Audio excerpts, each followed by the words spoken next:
but does sex also, can it play a part, or is it a majority part of taking that person back? Is it that good?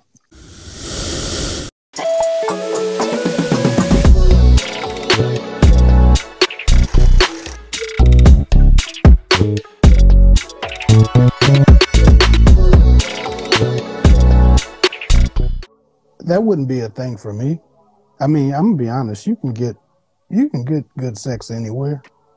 I mean, and if you're good at sex, you make most sex good, especially if you take time to get to know the person you're laying down with.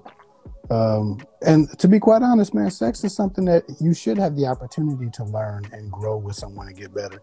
I think that a lot of people jump in bed with strangers and, you know, try to make relationships out of whatever happens. So if a woman jumps in bed with a guy and he's not as good as the last guy or as good as her ex because he just met her. He doesn't know what she likes, how she likes, the tempo she likes, the pressure she likes, the, you know, patience she likes. Like, if he don't have any of that information and he doesn't guess right, she's like, girl, he was all right, I guess. I don't know if I'm gonna go back out with him.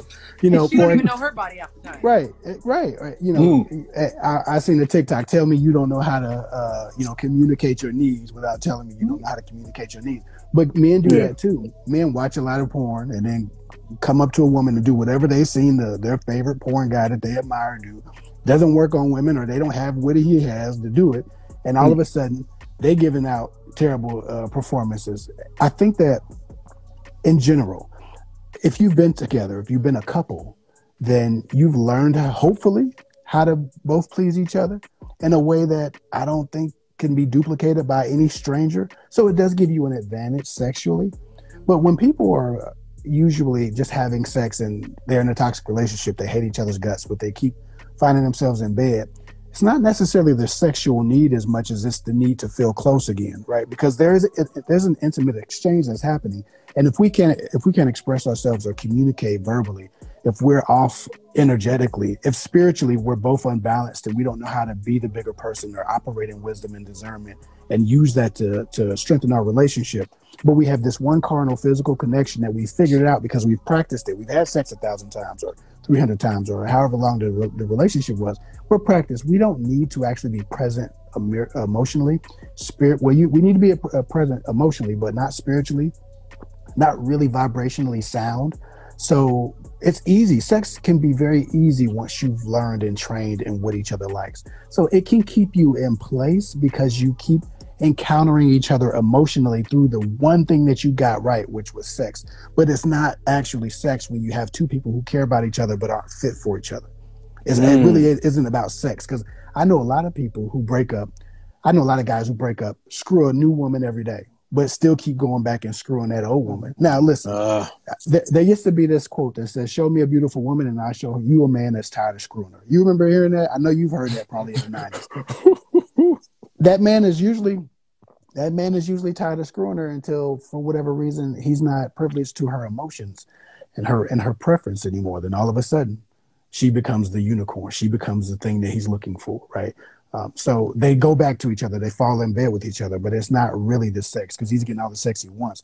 He falls back in bed with his ex-wife or his ex-lover because he needs that feeling of validation from her, because they can't give it to each other through loyalty, through conduct, right? Through any of the other things that you would need to really to bind yourself in a healthy way to one another. They only know how to experience it through the prism of the control of their bodies and their orgasms, and that's it. So yes, it's sex and it brings people back, but it's kind of a cop-out to say that that's what it is, because we know that that's just them trying to enjoy each other without putting their pride down.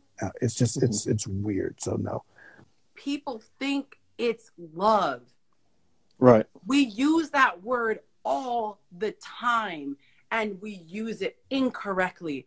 Love looks like unconditional. Even though Kevin's being honest and he's saying most men can't get over sex, that means you didn't love. Mm-hmm.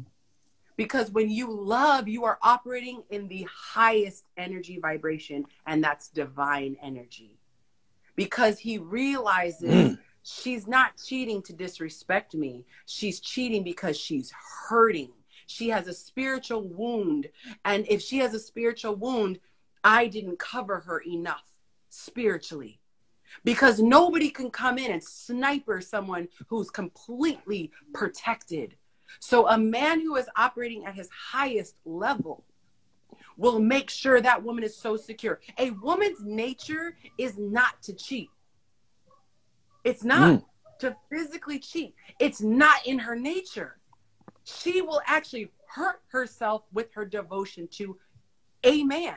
He could be toxic. He could be healthy. You see women who get beaten to death. There was a woman who got beaten to death who was a beautiful singer. And she just believed in loyalty. Women, as much as people say they're not, fiercely loyal. Men are too. But it is not normal for a woman to cheat through physical intimacy. So if a woman gets to the point of physical intimacy and she's willing to risk it all, it means there's nothing to risk. She's already gone. Do you feel, Yanti, starting with you, do you think that they should have some type of assistance or coaching themselves? Most people who get cheated on, they got all the help. They can go to any YouTube video. They can go to a coach, a therapist, and they can get, help getting over, what happened to them. You're getting help over being deceived, being cheated on. But the cheater themselves, like I said, when I brought up my brother-in-law, he felt awful. Nobody wants to talk to him. Nobody wants to have anything to do with him. He's depressed. He actually feels bad about what he did. What is he to do? Well, interestingly enough, I don't even know what day it was. It was the other day. Someone came on and in that exact situation, he was a young kid. I think he said he was 27, 28. And he cheated on his fiance.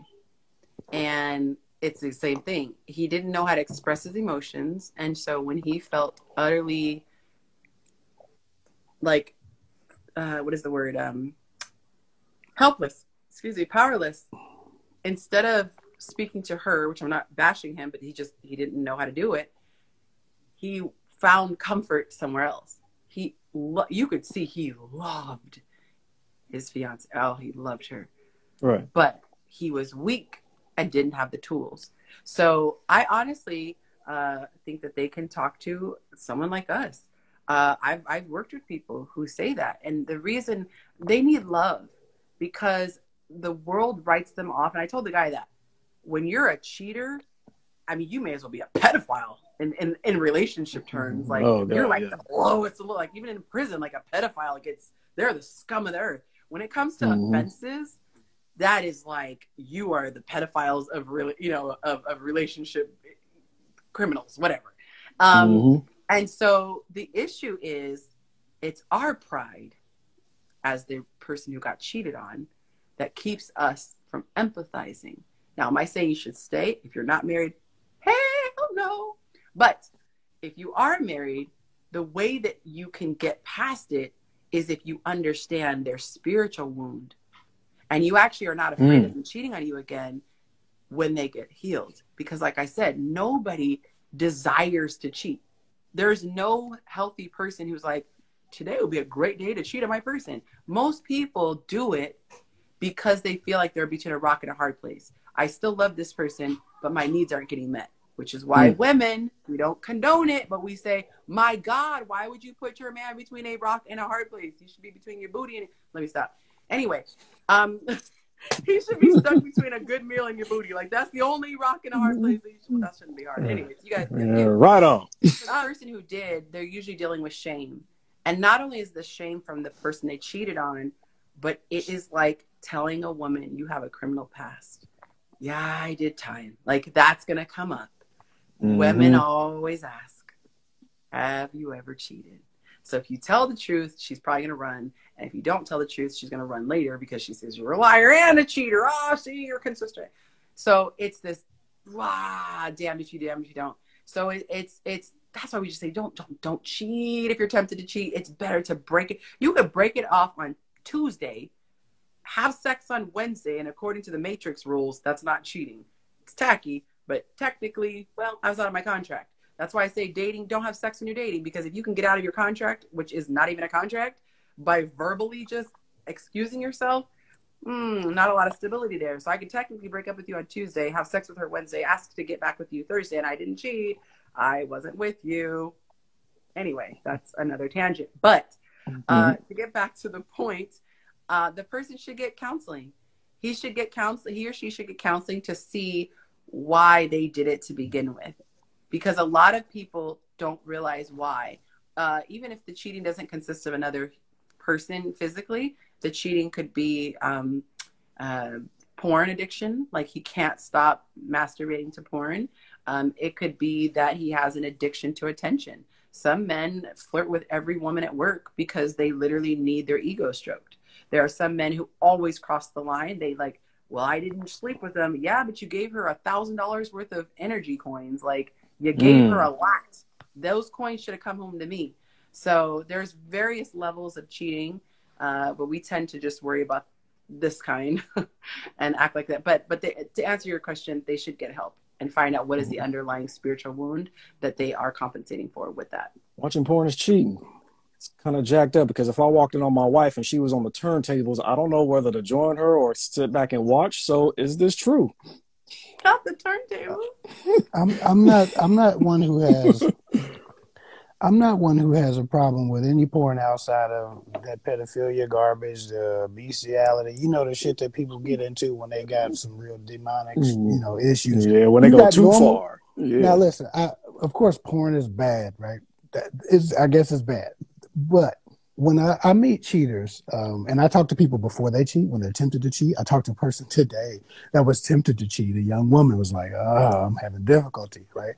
I talk to people who are chronic cheaters. I talk to people who have cheated before and are trying to figure out how to stay in recovery from cheating. I always encounter cheating wives. Sometimes the guys I know around me, guys who watch my videos and might write me and say, listen, I'm struggling. When I meet a friend, like if a friend come to me and say, man, I'm really thinking about cheating on my wife, man. It's been on me and on me and on me.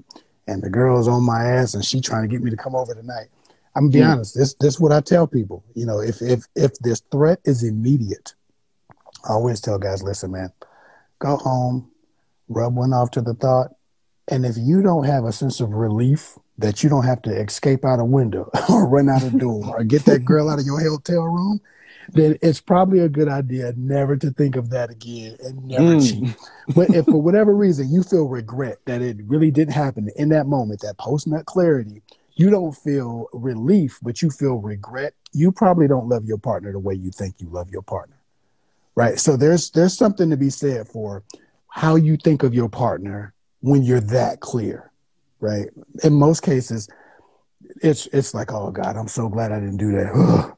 Clean up your mess and take your ass back out there and try to be the best that you could be. Because we all get tempted to, but so for me, I don't even think porn I think porn has saved some relationships because it's been the difference between going over somebody's house or just like calming myself down, right? It's like when people smoke weed or their nerves are bad or something like that. Of course, anything used and anything beyond moderation is terrible. But if you're telling me, if as a man thinking about how terrible it would be for my woman to go cheat, she better go to handle that herself, because if I find out somebody else handle it, somebody's ass get kicked. You know what I'm saying? It's assault. So for men, we're not doing that. So it would be better off for you to just go have your thing. So I'm not one who cares too much about porn. I know that's bad. I'm sure I should say something more elevated about it. I just don't give a damn. I started watching porn when I was 7. So it's not a good thing, but I can't say that it hasn't helped some people, and I can't say that it hasn't destroyed some lives. All I can say that is generally can be added to a healthy relationship if two people understand what they're doing and they add it as a couple. For me, I just don't have an opinion on it. It saves people from killing themselves. It literally saves people from raping.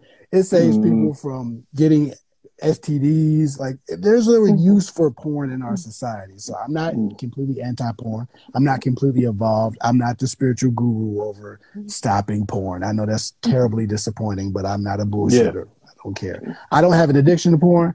I've never had an issue with porn. I'm not even a frequent user of porn, right? I have enough activity in my home, but I can tell you that for the most part, when people are sexually deprived and energetically deprived and emotionally deprived and spiritually deprived, and they don't have the friendship in their relationship, it's so much easier to go, figure out what a temptation is going to do for you, as opposed to going to your partner who's been depriving you, or who just been neglective of their responsibilities in that relationship.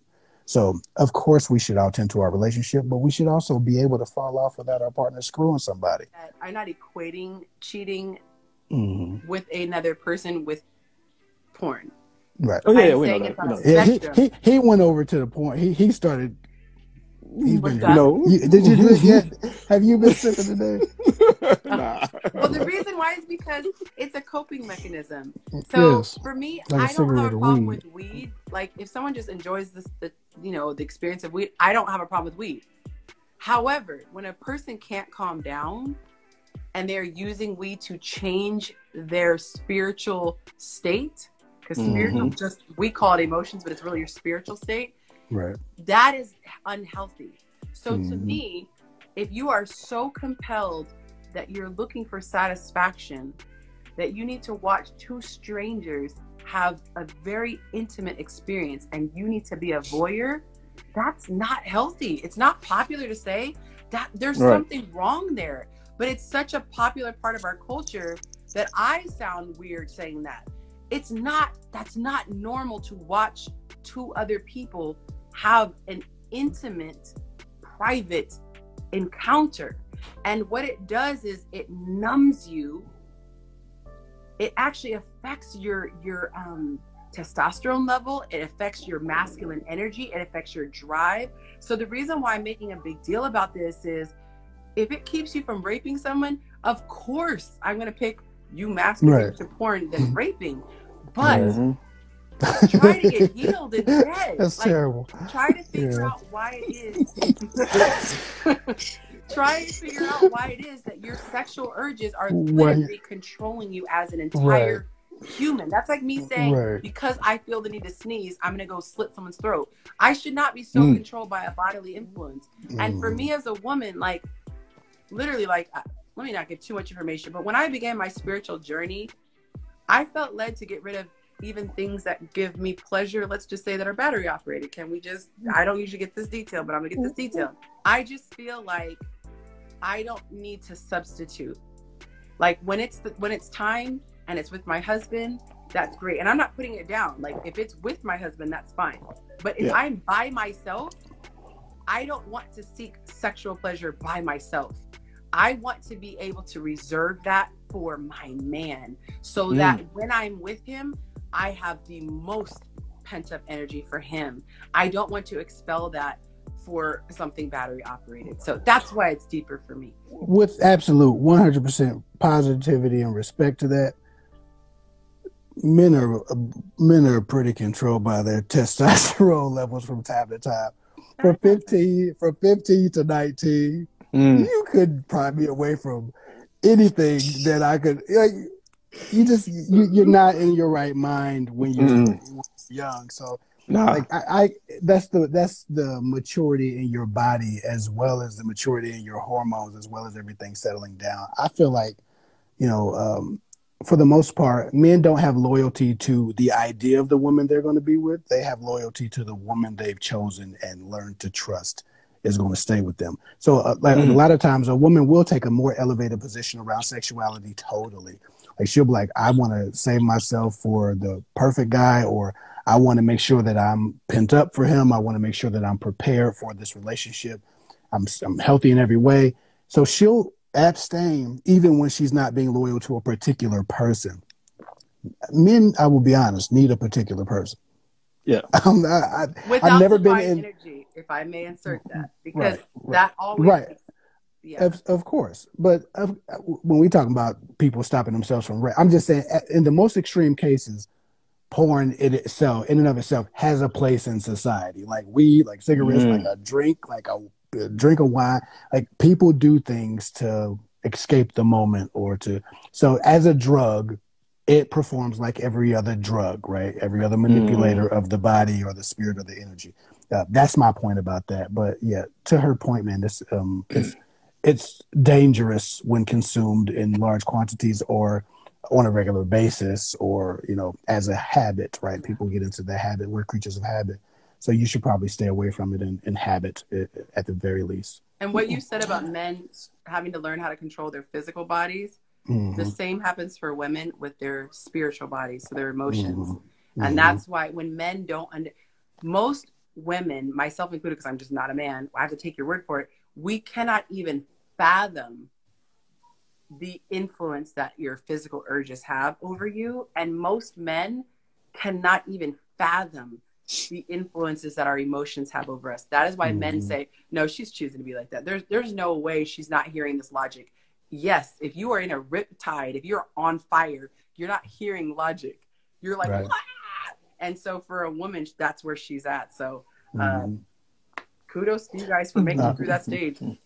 I always said a man's body, a man's thing betrays him, just as a woman's heart betrays her. In the way it controls them and influences them to do what's not right for them. And I wanted to go back to the PNC for the chat. The post-nut clarity is very, very, very true amongst us. What is PNC? Oh, okay. The PNC is very, very true. It's actually very, very.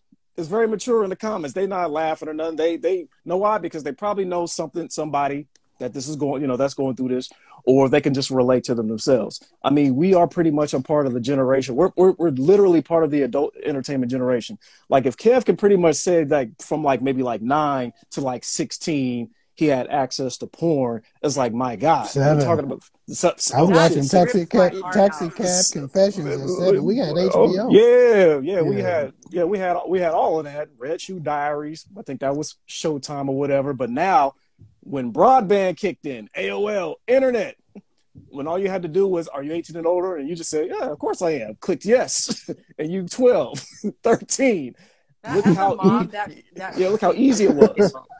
But look how easy it was. Kids are not equipped to deal with this stuff at that young age. There was a guy who was talking about he had oral at 5. You can't even process, you don't even know how to cut a steak at 5. So there's there's so much that we don't know about the spirit realm. And when we open up the sexuality of us, when it's before our time, there is an innocence that is lost. And that's why I say, as a mother, that hurts me. And it's considered cool in our generation. Oh, you're lucky you got to, start early. Girls, they pop your cherry, whatever. But I think that little boys are not prepared for that little. Well, the first time I had to fight a young woman off of me, I was 7. I had to fight the neighbor's granddaughter. Now she was 6 or 7 too. She was my age, but I mean full on sexual assault. And I had to push this girl off of one of them day beds, be rough with her to get her up off of me. So I don't know what she was watching at home, but this was right before we got HBO, so I wasn't there yet. Eventually. But that young woman had trauma. Yeah, we were both 7, right? So it was like that. Been sexually molested by women. Oh yeah. That's why in my group, we're talking neighbors. I dated a guy who opened up and said that the not elderly, but to him it was elderly. She was in her 40s and he was in freaking high school. She lured him and literally, what do they call it? Something to him. When you start to have a relationship, you start to I think it was called, but it's you're doing something to kind of make them trust you so that you can get them. Kind of groomed him? Groomed him, that's what I was trying to say. So she said, I need help moving stuff. So he's like, that'd be cool to make money. See, he was on the walk home. And he said she came upstairs and she was completely naked and asked her to give him oral. And he was so confused. But code says, as a man, you're supposed to be grateful for this. So he had a dilemma. Do you know this man has so much sexual trauma and he doesn't even know this? He is addicted to the most disgusting, the porn that you and I talked about, that you guys mentioned earlier. The rough things. No, this is the hardcore. No, beyond hardcore. It's no, he's just gross. He in the dark web shit. But that's you don't know where it's going to take you on the spectrum. So it's we can judge and be woo, but I wish I never knew. I could never get that image out of my head because I didn't know what he was going to show me. But I'm telling you, I know it's not a coincidence that the people who have been introduced to stuff, it opens a part of them that's not meant to be open yet. Praise God that you came out the way you did. But so many women pedophiles get away with it because the men are told, oh man, you lucky, man. Like, no, don't tell the little boy he was lucky. That was not his choice. He didn't choose that experience. Because Kevin, you actually got me beat. You was talking about what, seven or eight? You said. Like, I was 11 when I experienced mine, but I didn't have to. But I didn't have to fight her off because mine was cute. And this is where the problem was for me. She was 17 or 18, and yeah, I was pretty much in that area where it's like, you think this is supposed to happen? I got this cute older chick babysitting me and my cousin, and she got me in the bathroom. And it's like, okay, this is dope. But now what happened when I grew up? I expected every woman to be like that, and I did everything I can to make sure I can get like a woman to get physical with me like that. But here was the problem. I had a problem if you didn't like me. I would fall into like a deep, dark, like kind of like a depression. Like I felt like hella butthurt if I got rejected by chicks now. And this is me as like a grown man all the way up until now, because I always kind of felt like, why do I pretty much care about what women think? And it's funny because I had a video that I made not too long ago. Like I cared about what women think. And it was kind of like that past made it like an anchor for that. Like I literally gave a damn about how somebody felt about me just because of what was done to me as like a kid. I want to free you up of the confusion about the enjoying it. Your mind and your body, although they are connected, they are two separate things. They're completely separate entities. So something can feel good to your physical body and you not okay with it in your head, in your emotions. That's why for me, let's say, for example, I don't want to be intimate with somebody if I'm dating them. Like I just met you. Like, why are you trying to be intimate with me? So I can like them and it can feel good. Like what they're doing feels good. But my brain is like, this is inappropriate. Like, I don't know you on this level to be intimate. Like that, this is reserved for marriage. So there is a difference between physically being stimulated and enjoying it. And that's why a lot of people don't come forward with rape cases, because they feel like either they initiated somehow, which that's what the people who groom do. They want to make it seem like you were a consenter. Well, you always did come sit on my lap, or you always did laugh at my face. Like you let them on. Right. When you're a child, you are so innocent. You don't know. Babies are so innocent. How many times have you seen a kid reach into his diaper? They literally love to touch themselves, but they're not going, I want sexual pleasure. They just go, oh, this feels good. And they do it. And then as culture, we teach, no, baby, don't put your hand in your underwear. Otherwise, 2-year-olds will be sitting there playing with themselves.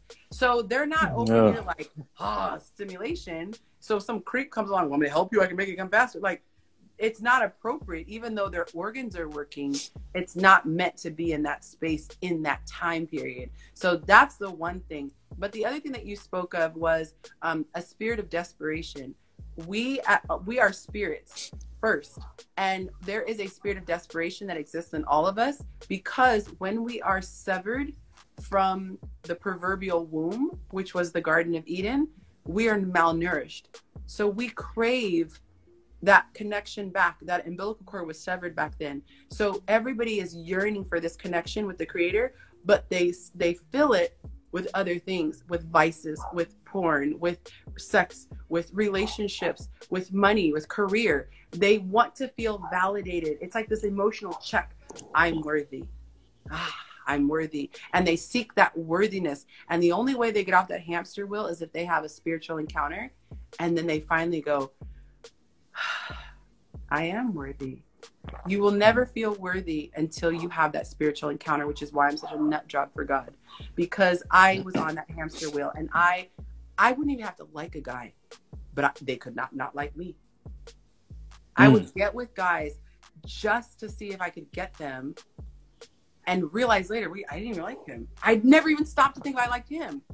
I was just like, well, he's giving me attention.